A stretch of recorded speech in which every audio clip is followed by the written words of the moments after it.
Hey everyone, welcome to Founders 365 with me, Steven Haggerty. Today, I am joined by Josh Patrick, founder of the Sustainable Business. How are you today, Josh?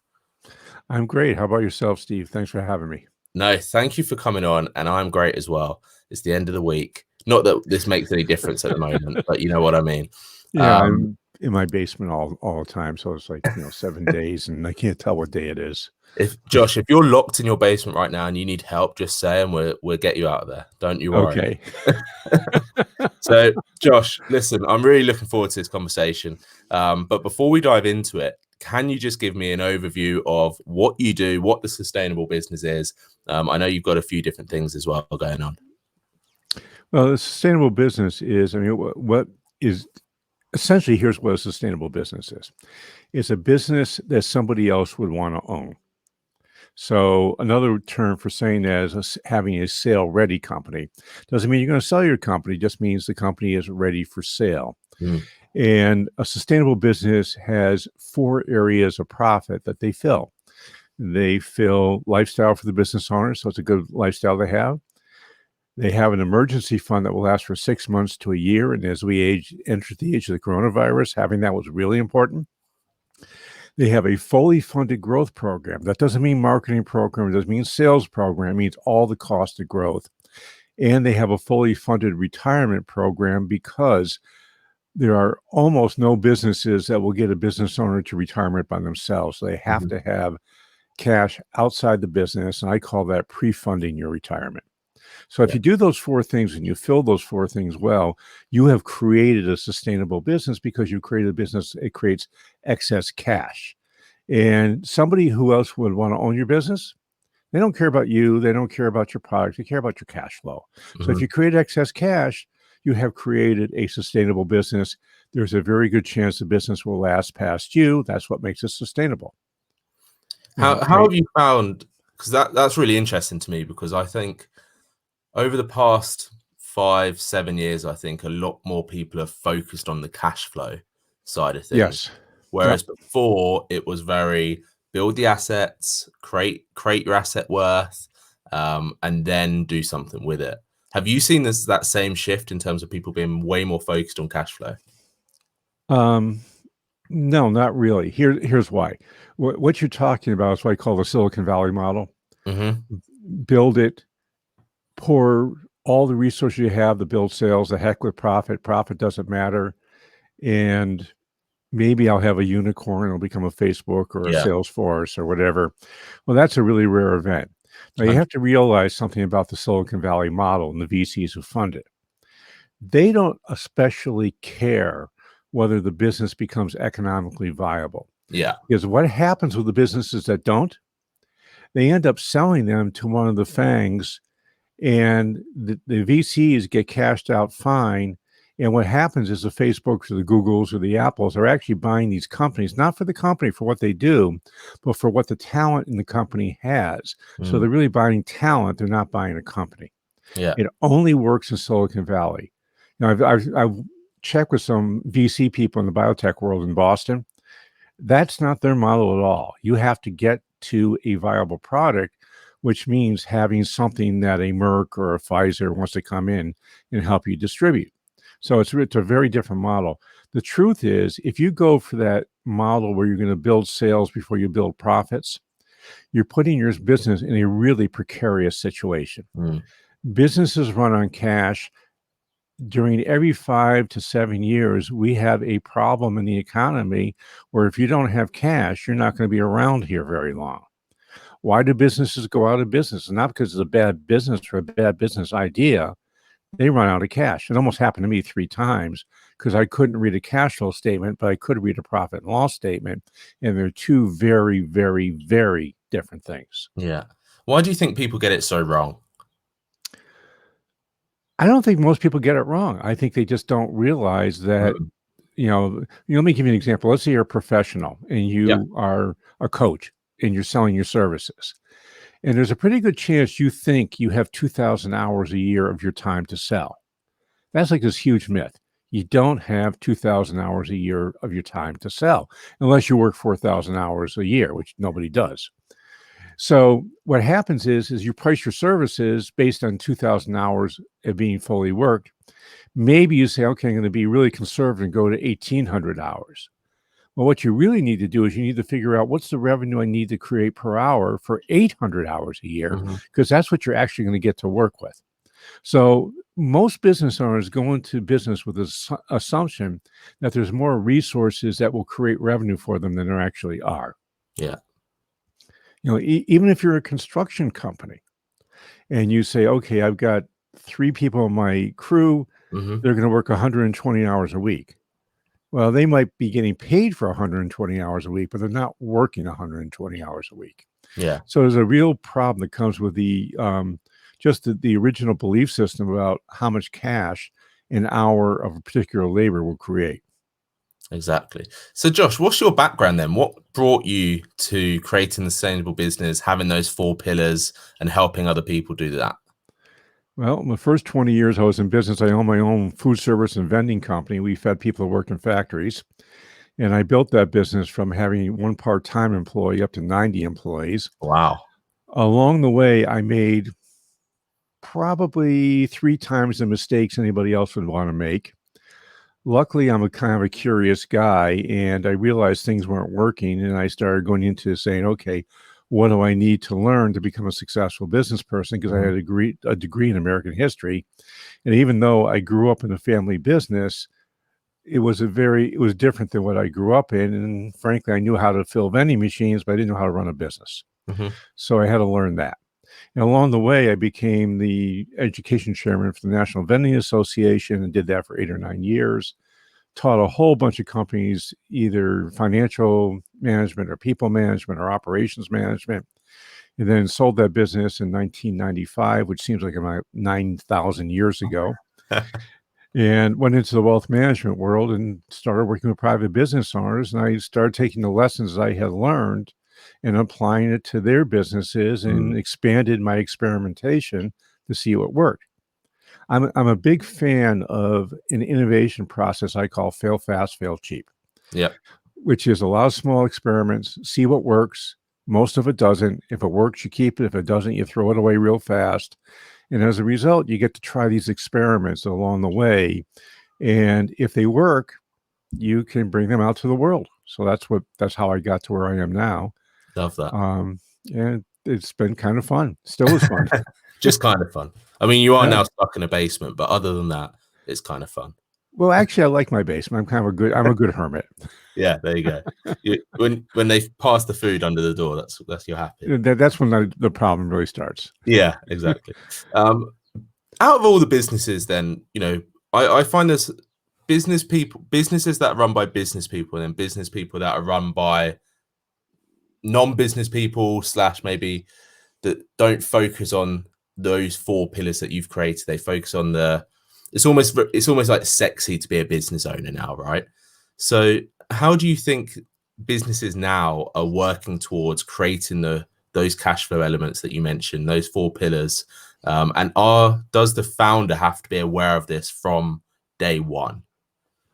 Not specific. I mean, what the founder has to be aware of is that you have to have cash left over at the end of the year or the end of your period, whatever you're measuring. And I kind of like, there's a book I just finished reading called The 12-Week Year, which I kind of like a lot.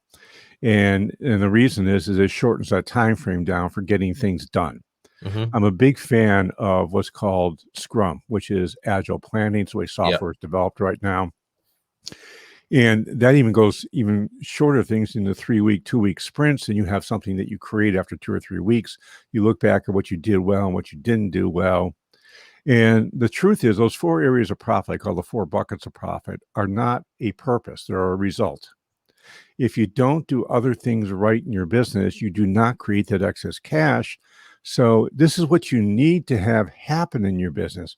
But how do you get there? Well, number one is you have really strong values and you learn to use values as a tool. Number 2, you create recurring revenue in your business. And if you don't have natural recurring revenue, you have a sales process that looks like recurring revenue because it reliably creates sales. Number 3 is that you have to make yourself operationally irrelevant, which means you're not involved in the day-to-day operations of business. Yeah. Business owners who are not operationally irrelevant, I call firefighters. They Mhm. spend all their time putting out fires, and they're never working on the right things in their business because they're working on whoever screams the loudest at them. And then the fourth thing is you have to systematize a business. Business owners by themselves are usually resistant to systems. They don't like systems because they feel like it puts them into a box and limits their creativity. But the truth is the people that work for us love systems because they get to know what they need to do for excellence. And our customers love systems because they know what to expect from your company. Mm. So if you do those four things and you do those things well, you're going to create excess cash in your business. And then you have to start saying, okay, then there's, things like pricing and marketing. And I mean, there's lots of things that go into that. But if you focus on really honing those four areas of the business, you're going to find, gee, I have what I need to live on and I have enough money to grow my business appropriately. What am I going to do with that extra cash? Well, maybe I'll build an emergency fund next, which is always a good idea. Yeah. Or maybe I'll start doing my retirement plan, not putting away $5,000 a year. I'll start putting away $20,000, then $50,000 a year. And I will tell you that if you do that retirement plan properly, and you do it for 25 years, you're going to have more money in the retirement plan than you're going to get from your business. Yeah, exactly. So it's really a result more than it is a purpose. Out of those four things there, what do you often find and what do you experience that people struggle with most? Because number 3 there for me was, I've seen that all the time, where people are struggling to sort of get themselves replaceable. They're too attached to their business. Becoming operationally irrelevant is the most difficult thing to do. Yeah. And the reason is the key skill to make yourself operationally irrelevant is to become what I call delegating ninja. In other words, you are a great delegator. Yeah. And learning how to delegate as a business owner, excuse me, is absolutely the most difficult thing that a business owner is ever going to learn. Yeah. And it's one of those things where most business owners never learn it. They try it once or twice. They come up with the conclusion it didn't work because they didn't do it right. They didn't realize they didn't do it right. Mm-hmm. So they say, well, I can't delegate this because my people aren't dumb enough, or they're not smart enough, or they don't know what they're doing, or I don't trust them, whatever reason they come up with. So they say, I have to take all this stuff back myself. We can't have mistakes here. Well, to become a great delegator, you have to have a tolerance for mistakes because that's how we learn. So the right question to ask isn't, why did this happen? The right question to ask when a mistake happened is, what did we learn and how can we do it differently next time? Yeah. Not why. I don't care about why, because that's not going to help me anything. I mean, sometimes it does. But the real question I want to know is, what did we learn? Because I'm not blaming you as a person. I want to know, what did you learn? And I'm not going to let you off the hook until I get a good answer to that. Mm. In the last couple of years, how have you seen businesses change in the way that they want to grow? Well, there's this myth running around, especially with the online businesses, that I can build this great business that produces 7 figures a year for me in profits, and I'll have a Maserati and 3 houses and a beach in Tahiti, and I'll work I've never heard that. I don't know what you're on about. I'll work 2 hours a week and sit on the beach with my laptop and drink with the horrible screen glare. Yeah. So and that is like so much garbage. It's anybody who, you watch these online business guys, like you take a Jeff Walker, you take a even a Tony Robbins. I knew Tony before he became Anthony. I was actually where Tony was discovered. Yeah. And these guys worked really, really, really hard to get to where they were. It didn't happen because they came up with this idea and they sat down on their laptop or back on a desktop in the days and came up with this stuff. It's like every business, you have to work hard to make a business work. Yeah. They people forget that. Well, if they forget it, they go out of business. It's that simple. I think it's a mix because the online world is just surrounded by that exact format that you said, 7 figures, Maserati, beach, all that kind of stuff. Tony Robbins is a great example because I always defend when people say, I want to be the next Tony Robbins. I always go, well, that's great, but he's done that over the span of like 40 years. I've seen the videos of when he had 20 people in a room. Now he has 20 I was founders. one of those people in the room back then. Yeah, I literally was at the seminar Tony was discovered at. amazing. The one, Yeah. and he would always wear Hawaiian shirts. I don't think he did then. I think he was wearing a golf shirt, but that's Nice. irrelevant. I wouldn't put my hat on that. Yeah. But It's funny how our mindset changes, isn't it? Because only 10 years ago, you would never think about even being able to create an income stream online, whereas now you can. So how do we then balance this new way of thinking with the more traditional sense of, saving the money, create that cash pot, think about your retirement? Because a lot of founders now aren't even thinking about that. They're not even thinking about retirement. They're thinking about, okay, I need to be making X pound per month, hire a virtual team, and then I'm done. Well, people don't typically, I'm putting my financial planning hat right now, which I also am. I find that people don't typically really think about retirement till they're about 45 years old. Mm-hmm. And then they're not doing anything, they're just thinking about it. And they'll think about it for about another 5 to 7 years before they start taking action. So by the time you're 50 or 52 years old, you're way behind the 8 ball. That's the bad news. The good news is if you've been doing your business for 20 or 30 years and you're 50 or 52 years old, there's a pretty good chance that you create a fair amount of excess cash. And in the US, and I'm going to assume it's the same in London or, around the world, but in the US, when someone gets to be 50 years old, I can easily put away $150,000 a year for the retirement plan.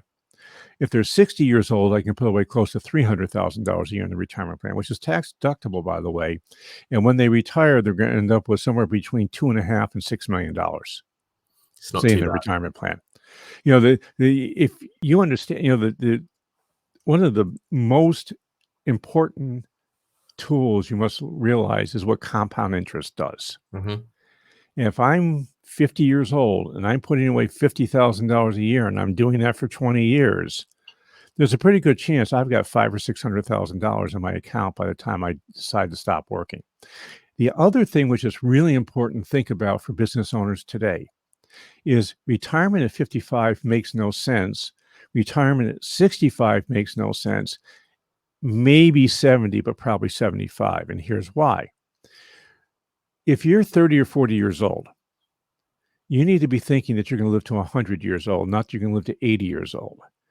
And there are very few people going to be able to retire at 65 and then have 35 years of retirement, nor would they want to have 35 years of retirement, because what are you going to do for 35 years?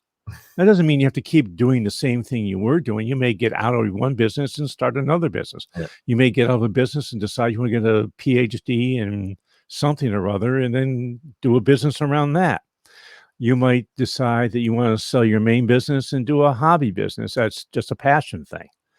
And the truth is, we have to be thinking about living to 100 years old, not living to 80 years old.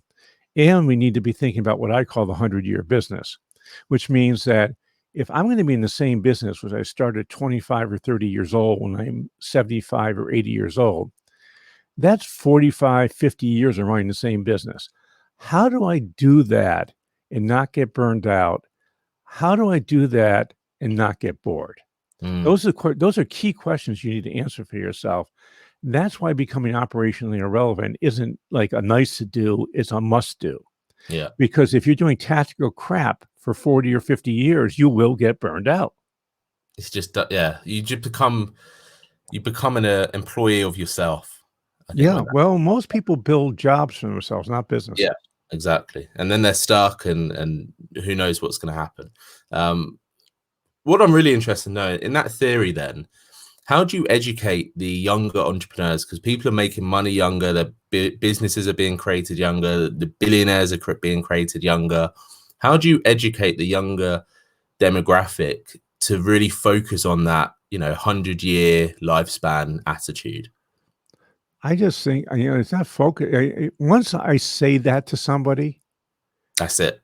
That's it. They just, because now I put it in their head that what they've been thinking about for their life is probably not what really is going to end up happening. What they've been thinking about for their life is, the standard way we were brought up, or I was brought up, I'm old, was I went to school till I was 21. I went to work till I was 65, maybe 55. I would retire and ride off into the sunset and be happy and retired.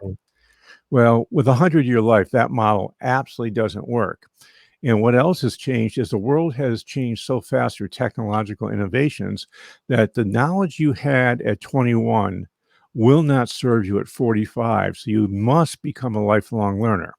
You must be curious. So the logical model that would likely happen, and this is more true for employers and business owners, but employees, but you might go to work when you're 25 or 27 because you go to graduate school and all the other garbage you do, which is sort of not useful, but that's a different conversation. And you'll probably do that career for 20 years.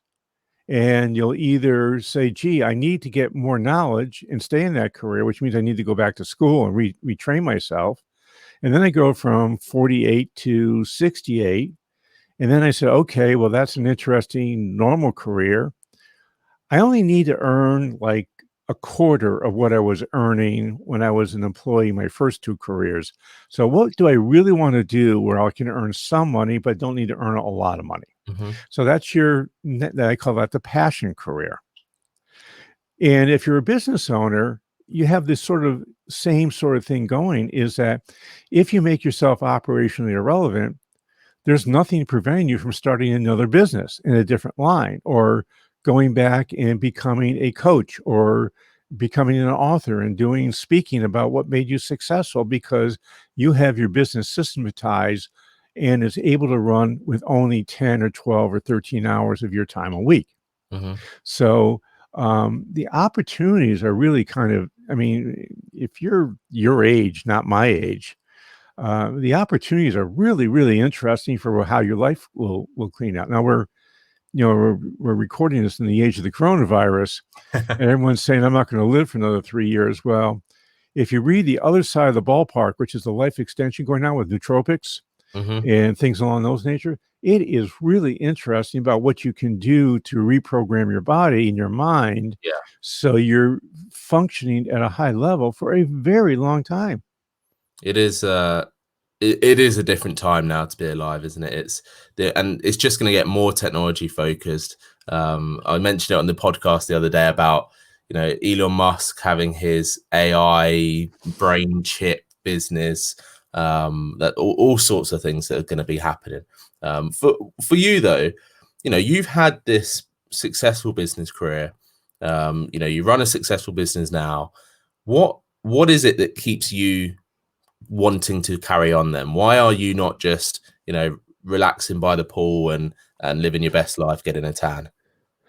First of all, I hate relaxing by pool, so that's not I going was to going to go happen. for golf, but And I'm too young to play golf, so I don't do that. I do go for bike rides a lot, but there that's we like an hour and a half or 2 hours. So then there's another, 20 hour or another, 14, 15 hours a day to figure out things to do. I have yet to find anything I like better than business. go. So Interesting. that's the answer for that. Yeah. I've Do you been find reading. Excuse me. Do you find business addictive?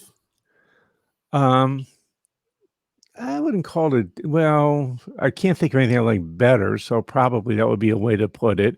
I find it highly interesting and curious. Yeah. I find the way people act really curious. Mm. And being really good at business and being really good at it as a leader is understanding how people do what they do and why they do it. Yeah. And we have a myth in the world that human beings are rational. That's like one of my big jokes is the reason economics doesn't work is because economists believe in what's called homo economo, which is the rational human being. And there is a school of economics called behavioral economics, which says, no, human beings aren't rational. And they behave with all these sort of things that get in their way of being rational. Yeah. So we don't do what rationally is the right thing to do. We do things to avoid pain. We do things because something happened recently in the rearview mirror. We make all sorts of decisions based on dumb ideas, but it's what we do. Yeah. So if you recognize what those dumb patterns are, you can do what in neurolinguistics is called a pattern interrupt. Hmm. And you can get in there and interrupt that pattern and ask people to think differently. But you can't ask people to make changes that are huge because they won't do it. Yeah. So you have to kind of go small changes, small changes, small changes, which is why I like fail fast, fail cheap. Yeah. I really like that saying. For you, for you, what's the ideal time for you to sort of step into a business and start helping them? Typically, when they've been doing it for 20 years or so and they're stuck, Hmm. I know what to do with startups, but the truth is, startups don't like working with me. I'm way too blunt. Uh, I'm not going to tell you what I think you want to hear. Yeah. If you want to hire me because you want to stroke your ego, I'm not the guy for that. Mm. Uh, People, unless they've made a bunch of mistakes and they're not really quite sure how to get out of where they got themselves into, they're not likely to be willing to work with somebody like me Yeah. because they have to be coachable. And Yeah. you're not coachable until you become a little bit humble. Oh, so true. And and the way you get humble is you get slapped across the face about 1,000 times. You get some bruises. Yes. It's that's a really lovely point, because there is almost that untouchable attitude in a lot of startups now, whether they're Silicon Valley, London, whatever it is, from the first time founders that haven't had that humble approach yet. Um, do you think for them specifically, they're going to struggle, or do you think they get it the easy way? No, they're going to struggle. They may not struggle. I'll tell you what part of my origin story, which is when I was 24 years old, I went into my first business. And the worst thing that could possibly happen to me between 24 and 26 happened. I was really, really successful. Now, somebody who's young and becomes really successful out of the box, excuse me, they're going to think it's because of their brilliant skill. And Mm. that's what I thought. And then, of course, good luck always turns into bad luck, or bad things happen. And that happened to me. And then I started getting slapped across the face for the next 6 years. Like every day, it was like, somebody was, those big ads with the bacon that slaps you across the face. Well, that was me. And I almost went out of business 3 times. Yeah. I had opened a second branch, had no idea how to delegate or how to manage remotely. That almost put me out of business. I had a controller embezzle $300,000 from me, which back in 1979 or 1980 was real money. Yeah. Wow. And those things, you go through that enough times, you finally start saying, gee, maybe I should be doing something differently. Maybe I need to look at myself in the mirror and stop blaming the rest of the world because life's not fair. Well, life is what it is. It's not fair. It's not unfair, just as Yeah. life. So typically young business owners have no use for me because they haven't had enough pain Yeah. to say, hey, this guy probably knows what he's talking about and might be able to help me get to a different place. There is a big shift in attitude from those that have had that pain versus those that haven't quite yet. And the ones that have are, like you said, way more coachable, much more pleasant to work with, get much better results because of that. I just want to touch on one last thing, just out of curiosity, really. You mentioned that you're in one of the early adopters of Tony Robbins. For you, has personal development always been there, or was it after you got kicked around that you thought, oh, maybe it's time for me to start looking at things a different way? Well, it actually I mean, I'll tell you the story really fast. Yeah. Is that I was the most arrogant person you had ever met in your life. I mean, people think I'm arrogant now. They didn't see nothing compared to what it was back when I was in my late 20s and early 30s. And there was a New Age seminar in Burlington, and a friend of mine came up to me and she grabbed me by the ear and said, "You have to go to this." I said, "Why?" And they said, "Just go." So I went, and going into that seminar, I really took responsibility for anything that went wrong in my life. Took responsibility. Everything went right. If it was wrong, it was someone else's fault. I came out of that seminar looking in the mirror and saying, well, maybe it is my fault when things don't work out. So maybe if I start taking responsibility for it, I can actually make it change. There is no way in the world that you can make life better for yourself till you take responsibility for your life. Yeah. If you're blaming others or you're justifying your behavior, you will not learn anything. So that seminar started me down the road. Now, I've always been curious. I've been reading a book a week at least since I was in college. So that's a lot of books. I'm 67 years old right now. And probably 75% of the books have been around business. And I've gone to hundreds of seminars and I've done all sorts of things. But it really came out of that seminar is that I came out being a lot more curious about how I can make things better for myself and those around me. And that's basically how I got there. And from that, by the way, from that seminar, I went to a more advanced seminar and Tony was the opening act with his firewalk. And that's where he was discovered. Amazing. I love that. I always say that there's 3 stages of coaching or 3 stages of change, and it's curiosity, awareness, and change. Most people try and buy the third, but you have to go through the first 2 to actually get the third. Yeah, I would say that's true. Yeah. And that's a huge difference in mind shift that a lot of, not even business owners now, right? It's just people in general, I think. And, again, to touch upon this very lightly, but I think COVID in itself is creating that awareness and creating that curiosity for a lot of people. And it's going to be very interesting to see what comes out of this business-wise for new people. There's a book by Strauss and Howe called Generations, which I highly recommend you read. And the reason why is we're in an 80-year cycle right now. Every 80 years, there has been a major societal upheaval in the United States, or in the world, actually. Yeah. And we're in that 80. The last time it happened was the World War II Depression. We're now in an 80-year cycle. I am absolutely convinced that COVID is what's going to force us into having a different society. I don't know what it's going to look like at the other end. Yeah. But it's likely to take us about 10 years to get there. So this is not a short little thing. This is going to be with us for a while. Oh, no, and we're going to need to really think about it for a long time. I do. I completely agree. For those that think that, we're going to wake up in a couple of months and things are back to normal or whatever that normal is, this is just the start. There is no new normal. I want to give you just a short model for change. And here's what happens. You have anticipation that something is going to change. Then you have ending, where what was ends. Then you go through passage, which is very messy, where you're going in 19 different directions before you come out of the other side, where you're now in a new normal. We are in ending right now. We're in an ending of what was, and we're going to be moving in the passage, but we're probably a year or 2 from moving in the passage because we're going to stay in ending for quite a while.